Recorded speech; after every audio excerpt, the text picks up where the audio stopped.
शुभारंभ प्रसंगी या ठिकाणी उपस्थित असलेले राज्याचे कृषी मंत्री दत्ता मामा भरणेजी, राज्यमंत्री ॲडव्होकेट आशिष जयस्वालजी, आमदार समाधान अवताडेजी, पाणी फाउंडेशनची सुरुवात करून गेले 10 वर्ष सातत्याने पाणी आणि कृषीच्या क्षेत्रात अतिशय सुंदर अशा प्रकारची कामगिरी जे करतायत ते आपल्या सर्वांचे लाडके अभिनेते श्री आमिर खान, श्री सत्यजित भटकर, डॉक्टर अविनाश पोळ, रीना दत्ता, या ठिकाणी उपस्थित असलेले श्री शिखर परदेशी, श्रीमती प्रिया खान, त्याचप्रमाणे श्री अमित चंद्राजी, विकास रस्तोगीजी, परिमल सिंगजी, सूरज मांढरेजी, रफिक नायकवाडी, कोयटा फाउंडेशनचे सर्व पदाधिकारी, या ठिकाणी आपल्या लिंकवरनं उपस्थित असलेले आपले शेती क्षेत्रात मदत करणारे सर्व संशोधक शास्त्रज्ञ, आपल्या कृषी विद्यापीठाचे सर्व पदाधिकारी, कृषी विभागाचे सर्व पदाधिकारी आणि अधिकारी, उमेदचे सर्व आपले अधिकारी आणि विशेषतः या फार्मर कपचे सगळे चॅम्पियन्स, आमचे सर्व शेतकरी महिला भगिनी आणि बंधू, आपल्या सर्वांचं मी आजच्या या शुभारंभ प्रसंगी अतिशय मनापासून स्वागत करतो. खरं म्हणजे सध्या टीव्हीवर 2 कपची चर्चा जास्त आहे. एक महिलांचा T20 कप चाललेला आहे आणि दुसरा फिफाचा फुटबॉलचा वर्ल्ड कप चाललेला आहे. पण त्याच्यामध्ये केवळ 11 लोक जिंकतील. पण एक फार्मर कप असा आहे की ज्याच्यामध्ये 2.5 लाख लोक जिंकणार आहेत. त्याच्यामुळे या कुठल्याही कप पेक्षा महत्वाचा कप जर कुठला असेल तर तो फार्मर कप आहे. आणि मी पाणी फाउंडेशनचे आणि अमीरजींचे आणि आपल्या पूर्ण टीमचे मनापासून आभार मानण्याने अभिनंदन करेन की केवळ हा एक कप नाही आहे, तर जो आत्मविश्वास यामुळे आपण शेतकऱ्यांमध्ये निर्माण केला आहे. मला असं वाटतं की आत्मविश्वास एक असं शस्त्र आहे की जे कुठल्याही परिस्थितीमध्ये व्यक्तीला पराजित होऊ देत नाही. कितीही अडचणीचा काळ आला तरी जेव्हा शेतकऱ्याजवळ, व्यक्तीजवळ आत्मविश्वास असतो त्यावेळी त्या काळातनं बाहेर पडून समृद्धीकडे जाण्याचा सगळ्यात मोठा मार्ग असतो. आणि आज आपण ज्या ज्या लोकांचं या ठिकाणी कथन ऐकलं ते आपल्या शेतकरी असतील किंवा आपले कृषी विभागाचे किंवा उमेदचे मेंटॉर्स असतील, त्यांच्यातला जो कॉन्फिडन्स आहे, हा कॉन्फिडन्स पाहिल्यानंतर मी निश्चितपणे सांगू शकतो आज 18,000 गट आपले तयार झाले आहेत. 2.5 लाख शेतकरी त्या गटांमध्ये आहेत. पण तो दिवस मला दूर दिसत नाही की ज्या दिवशी 50 लाख शेतकरी आपल्या गटांमध्ये या ठिकाणी असतील. कारण म्हणजे हे जरा गमतीने घ्या, पण ही बिमारी अशी आहे की जी लागली की जोराने फैलते. पण ही चांगली बिमारी आहे, ही वाईट बिमारी नाही आहे. त्यामुळे एकदा जर चांगलं बघितलं तर आपल्याला चांगलं करण्याची इच्छा ही सगळ्यांना होते. आणि तुम्ही जे सगळे 18,000 गट आहात, म्हणजे आमचे मेंटॉर तर महत्वाचे आहेतच. कृषी विभागाचे आणि उमेदचे जे मेंटॉर या ठिकाणी आहेत त्यांचं तर मी मनापासून अभिनंदन करेन, कारण जमिनीवरचं परिवर्तन घडवणारे एजंट म्हणजे आमचे मेंटॉर्स आहेत. पण त्यासोबत तुमचं याकरता अभिनंदन करेन की तुम्ही हे जे 18,000 गट आहेत या गटांच्या अनुभवाकडे पाहून उद्याचा महाराष्ट्र आणि महाराष्ट्राचं शेती क्षेत्र हे जे परिवर्तित होणार आहे त्या परिवर्तनाचे जनक जर कोणी असतील तर हे 18,000 गट आहेत की जे इतर गटांना किंवा इतर शेतकऱ्यांना इन्स्पायर करून, त्यांच्यात आत्मविश्वास जागृत करून आणि त्यांच्या माध्यमातून हे परिवर्तन घडवतील. आज ज्यावेळेस मी सगळ्यांचं म्हणणं ऐकत होतो, मग आमच्या बाबुळगावच्या चैतालीताई असतील की ज्यांनी सांगितलं कशा प्रकारे शेती नसलेल्या महिला एकत्रित आल्या. मला त्यांना सांगायचं आहे की तुमच्याकरता महाराष्ट्र सरकारने एक खूप मोठा निर्णय घेतलेला आहे. याच अधिवेशनामध्ये आम्ही महिला शेतकरी बिल पास करतो आहोत. आणि या बिलामुळे तुमच्यासारख्या ज्या महिला आहेत, कारण आपण बघितलं शेती क्षेत्रामध्ये आमच्या सगळ्या भगिनी शेतीत काम करतात, पण शेती मात्र भावांच्या नावाने आहे. त्यामुळे शेतकरी हे भाऊ आहेत आणि बहिणी या शेतमजूर आहेत. त्याच्यामुळे आता आपण कायदा केलेला आहे. या कायद्याच्या माध्यमातून या सगळ्या बहिणींना शेतकरी दर्जा आपण देणार आहोत. तशा पद्धतीचं त्यांना शेतकरी म्हणून सर्टिफिकेट आपण देणार आहोत. आणि शेतकरी म्हणून जेवढ्या योजना आहेत त्या सगळ्या योजनांकरता त्यांना आपण एलिजिबल करणार आहोत. त्यामुळे चैतालीताई, आता तुम्हाला काळजी करायचं कारण नाही. तुमच्या गटातल्या या ज्या 24 महिला आहेत, या 24ही महिला त्यांच्याकडे शेती असो का नसो त्या शेतकरीच होणार आहेत आणि त्यांना शेतकरी हा दर्जा येत्या काळामध्ये आपण देणार आहोत. मला अतिशय आनंद आहे.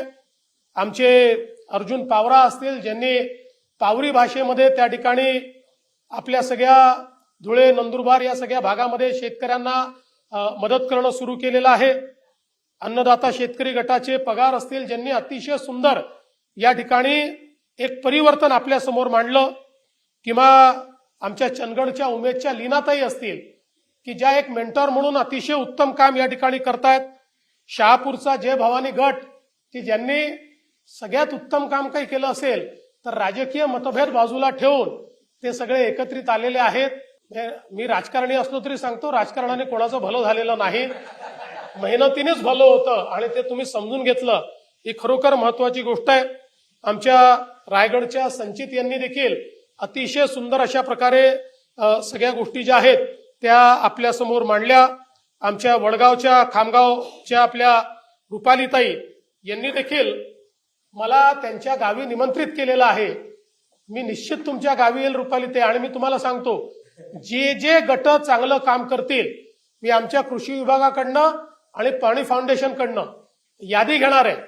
आणि उत्तम काम करणारे जेवढे गट आहेत त्या प्रत्येकाच्या गावामध्ये मी स्वतः त्या ठिकाणी त्या गटाच्या शेतीवर जाणार आहे.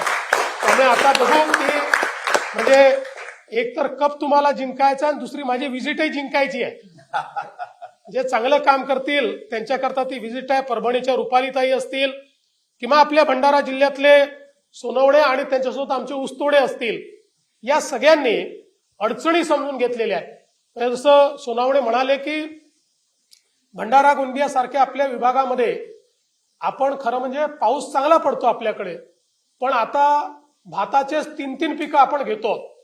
त्याच्याऐवजी आपण काही डायव्हर्सिफाय करू शकतो का? अजून चांगल्या पद्धतीनं काही कॅश क्रॉप उभे करू शकतो का? मला असं वाटतं की या दृष्टीनं तुम्ही केलेला किंवा ऊसतोड्यांनी केलेला विचार हा अत्यंत महत्वाचा आहे.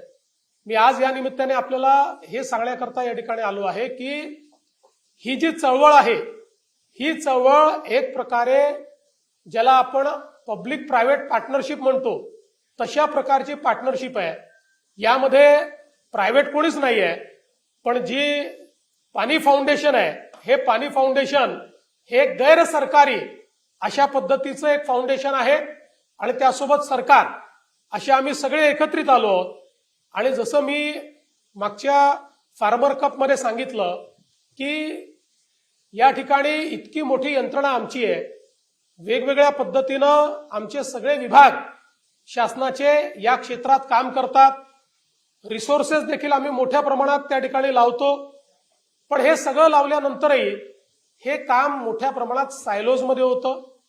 किंबहुना याच्यामध्ये जेवढ्या मोठ्या प्रमाणात लोकसहभाग पाहिजे, सरकारला सरकारी पद्धतीत लोकसहभाग घेणं कठीण जातं. पण या सगळ्या गोष्टी आज फार्मर कपमुळे आम्हाला त्या ठिकाणी सहज शक्य झालेल्या आहेत. एक प्रकारे हे जे नियोजन झालंय फिजिकल आणि डिजिटल पद्धत जी काही विकसित झाली आहे ती मला असं वाटतं अत्यंत महत्वाची आहे. आणि मगाशी मी आमिर यांच्याशी चर्चा करताना सांगितलं की आज आपल्या देशामध्ये महाराष्ट्र हे पहिलं राज्य आहे की ज्या राज्याने महाविस्तार ऍपच्या माध्यमातून पूर्णपणे आर्टिफिशियल इंटेलिजन्सचा उपयोग हा शेतीत कसा करता येईल याचं कार्य आपण सुरू केलंय. त्यामुळे आता फार्मर कपचे जे काही डेटाबेसेस आहेत हे सगळे महाविस्तारशी आपण इंटिग्रेट करू, ज्या माध्यमातनं पुढच्या काळामध्ये अधिक लोकांपर्यंत ते पोहोचवता येतील आणि जे फार्मर कपचे लर्निंग्स आहेत त्या लर्निंग्सच्या आधारावर आपल्या जे काही आपले धोरण आहेत ते धोरण आपल्याला बदलता येतील. खरं तर आपल्याला कल्पना आहे की समृद्ध शेती ही दुर्दैवाने अधोगतीकडे जाण्याची कारणं जर काही असतील तर त्यातलं महत्वाचं कारण आहे की परिवार वाढल्यानंतर शेतीचं जे फ्रॅगमेंटेशन झालं आणि त्यातनं ॲव्हरेज आमच्याकडे लोकांचं जे लँड होल्डिंग आहे हे कमी कमी होत गेलं.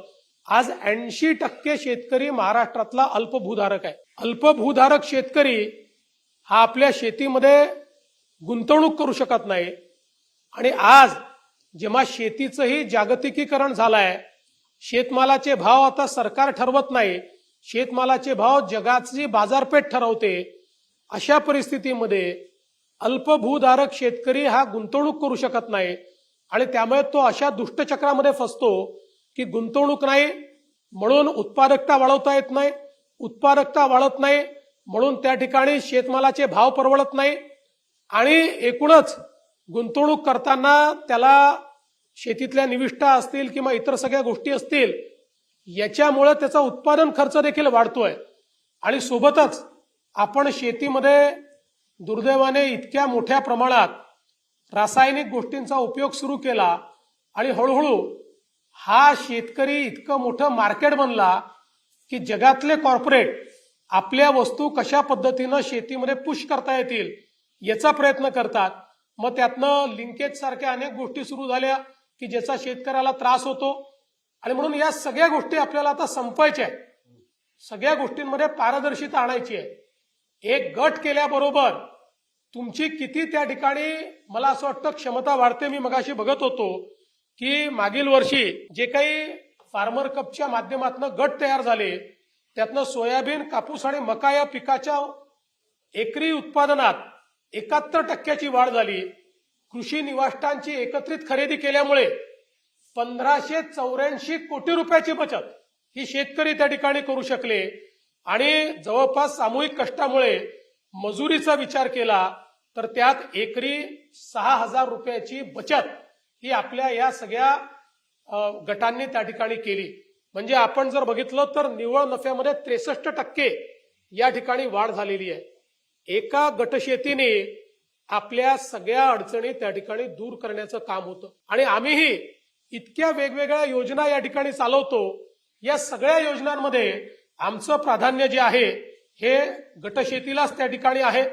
मग त्या ठिकाणी डॉक्टर बाबासाहेब आंबेडकर कृषी स्वावलंबन योजना असेल, भगवान बिरसा मुंडा कृषी क्रांती योजना असेल, डॉक्टर पंजाबराव देशमुख व्याज सवलत योजना असेल, प्रधानमंत्री किसान सन्मान योजना असेल, नमो शेतकरी महासन्मान योजना असेल, त्याचप्रमाणे आपल्या ज्या नानाजी देशमुख कृषी समृद्धी योजना असेल, स्मार्ट सारखी आपली योजना असेल, म्हणजे हजारो वेगवेगळ्या प्रकारचे त्या ठिकाणी आपण इंटरव्हेन्शन्स आणि किमान डझनभर योजना या ठिकाणी आपण चालवतो आहोत. या सगळ्या योजनांचा कॉन्व्हर्जन्स हा जर गटांच्या माध्यमातून केला तर मला असं वाटतं की इतक्या मोठ्या प्रमाणात गट जे आहेत ते फायद्यात येऊ शकतात, शेती फायद्यात येऊ शकते. आणि जसं मगाशी आमच्या ताईंनी सांगितलं की एक ताई सोनं घेते, एक ताई घर बांधते, एक ताई अजून काही करते, अशा प्रकारचं परिवर्तन हे प्रत्येकाच्या जीवनामध्ये आपल्याला पाहायला मिळू शकतं. आणि म्हणून मला असं वाटतं की हा एक अतिशय चांगला अशा प्रकारचा एक प्रयोग आपण करतो. मी विशेषतः आमच्या कृषी विभागाचं अभिनंदन करेन की कृषी विभागाने या ठिकाणी हा फार्मर कप आपला आहे याला पूर्णपणे ओनरशिप दिली. कारण अनेक वेळा आमच्या सरकारी विभागांचं मत असं असतं की जे कोणीतरी करताय ते आमचं नाही आहे. त्यामुळे इथे मात्र तसं नव्हतं. इथे कदाचित अमीरजी तुमच्या लक्षात आलं असेल काही ठिकाणी तुमच्याही पेक्षा जास्त याची चिंता ही आमच्या कृषी विभागाने आमच्या उमेदच्या लोकांनी त्या ठिकाणी केली. त्यामुळे मला असं वाटतं की ही जी काही ओनरशिप आज सरकारने देखील दिलेली आहे ती अत्यंत महत्वाची आहे. या सर्व विभागाचे अधिकारी, कर्मचारी या सर्वांचं अतिशय मनापासून मी अभिनंदन करतो. आता रस्तोगी साहेब जरी कृषी क्षेत्रात नसले आणि ते जरी अप्पर मुख्य सचिव वित्त असले तरी त्याचा फायदा असा आहे की त्यांनी कृषी क्षेत्रात इतकं काम केलं आहे की त्यामुळे आता अप्पर मुख्य सचिव वित्त यांच्या हाती तिजोरीची चावी असते. त्यामुळे कृषी क्षेत्राला आता तिजोरी उघडी होणार आहे, हे मात्र निश्चितपणे आपण सगळ्यांनी लक्षात घेतलं पाहिजे. आणि म्हणून आपले सचिव असतील, आपले त्या ठिकाणी कमिशनर असतील, या सगळ्यांचं मी अतिशय मनापासून अभिनंदन करतो. आणि जसं आमिरजींनी सांगितलं, निश्चितपणे आपल्याकरता थोडं चिंतेचं वर्ष आहे. अल निनोमुळे पाऊस कमी होणार हे आपल्याला कल्पना आहे. पण मी तर असं म्हणेन की आता खचून न जाता या वर्षी जर आपण योग्य पद्धतीने याचा सामना केला, म्हणजे अडचणीच्या वेळी जर आपण त्या ठिकाणी तग धरली, तर पुढची वर्ष चांगली आहे. एकदा अल निनोचं वर्ष गेलं की पुढे 5-7 वर्ष तरी अडचण नसते.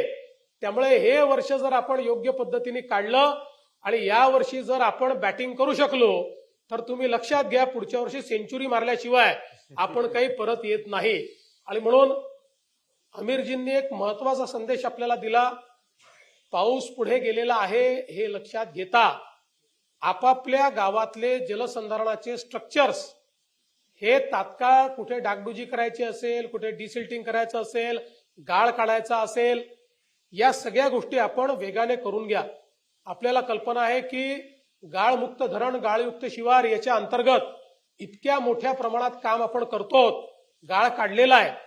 आपला आजपर्यंतचा अनुभव असा आहे, कारण यापूर्वीचा अल निनो 2015 साली आला होता. 15 साली अल निनो मध्ये जेवढं आपलं नुकसान झालं, त्यानंतर जेव्हा 17-18 मध्ये थोडा पाऊस कमी झाला, त्यावेळी मात्र तेवढं नुकसान झालं नाही.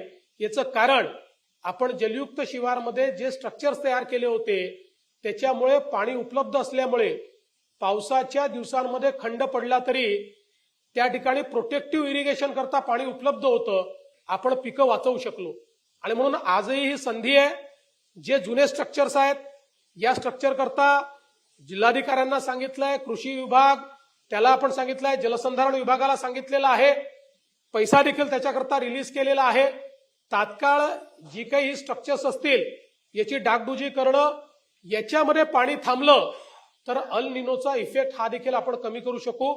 आणि या पावसामध्ये खंड पडलेल्या दिवसांमध्ये जो काही ताण पडतो, तो ताण न पडता त्याला थोडं प्रोटेक्टिव्ह इरिगेशन देऊन आपण आपली पिकं वाचवू शकतो.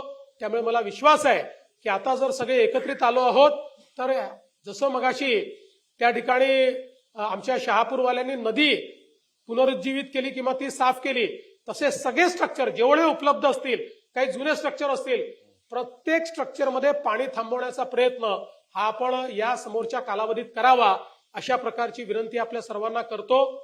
आणि आपल्या सगळ्यांच्या आत्मविश्वासामुळे माझा आत्मविश्वास फार वाढलेला आहे. आज मला तुमच्याकडे पाहून हे वाटतं की आमच्या समोरचं सगळ्यात जास्त चॅलेंजिंग क्षेत्र हे शेतीचं क्षेत्र आहे. पण अशा पद्धतीनं काम केलं तर पुढच्या 5 ते 7 वर्षामध्ये शेतीचं क्षेत्र हे पूर्णपणे परिवर्तित करून आपण दाखवू शकतो. आणि त्याचं सगळं श्रेय हे तुम्हाला सगळ्यांना जाईल. म्हणून तुम्हाला मी मनापासून शुभेच्छा देतो. प्रत्येकाने कप जिंकण्याचा प्रयत्न करा. कप नाही मिळाला तरी तुम्ही विनर आहात, तुम्ही जिंकणार आहात. त्यामुळे जिंकण्याकरता सर्वांना शुभेच्छा देतो. धन्यवाद. जय हिंद, जय महाराष्ट्र आणि जय शेती.